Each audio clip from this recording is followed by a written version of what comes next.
ప్రభువునందు ప్రియులారా, ప్రభువు నామమున మీకు వందనములు. ఈరోజు దేవుని యొక్క వాక్య ధ్యానము యెషయా గ్రంథము 47వ అధ్యాయము 1వ వచనము.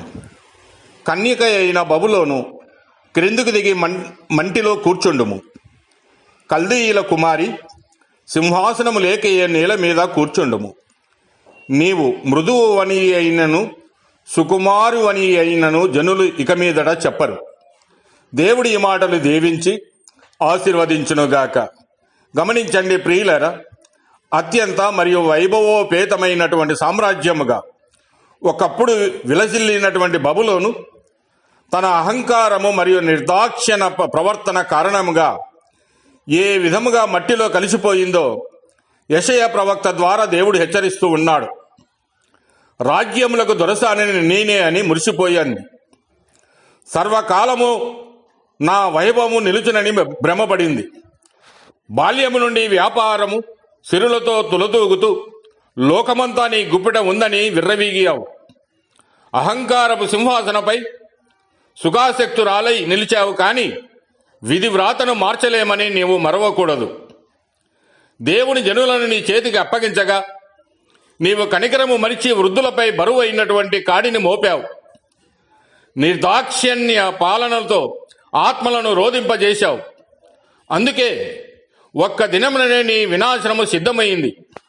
నిమిషములోనే పుత్రశోకము, వైదవ్యము నీకు ప్రాప్తించింది. నీ ఘనత అంతా క్షణకాలంలో బూడిదయ్యింది. నిర్భయముగా ఉన్న నిన్ను విద్యలు రక్షించలేవు. నీవు అభ్యసించిన కర్ణ పిశాచ తంత్రాలు పనిచేయవు. జ్యోతిష్యుల జాతకాలు నీ మంటలను ఆర్పలేవు. నీతో వర్తకము చేసినటువంటి వారు నిన్ను చూడక పారిపోవుదురు. నాకంటే గొప్పది లేదని గర్వించిన నీవు మహోన్నతుని తీర్పు ముందు నీవు ధూళి కననానివే. బబులోను తన సంపదను మంత్రతంత్రాలను నమ్ముకొని దేవుని ప్రజల పట్ల క్రూరముగా ప్రవర్తించింది. కానీ ఆమె నమ్ముకున్నవేవియూ ఆమెను రక్షించలేకపోయాయి. నేడు నీవు కూడా నీకు ఉన్న అధికారాన్ని, తెలివితేటలను చూసి గర్విస్తూ ఇతరుల పట్ల కనికరం లేకుండా ప్రవర్తిస్తూ ఉన్నావా? దేవుడు నిన్ను ఉన్నత స్థితిలో ఉంచినప్పుడు వినయము ప్రదర్శించకపోతే బబులోనికి సంభవించినట్లే నీకు కూడా ఆకస్మికముగా పతనము సంభవిస్తుంది. లోకపు విద్యలు, జ్యోతిష్యము లేదా మనుషుల అండ నీకు రక్షణ ఇవ్వలేవు.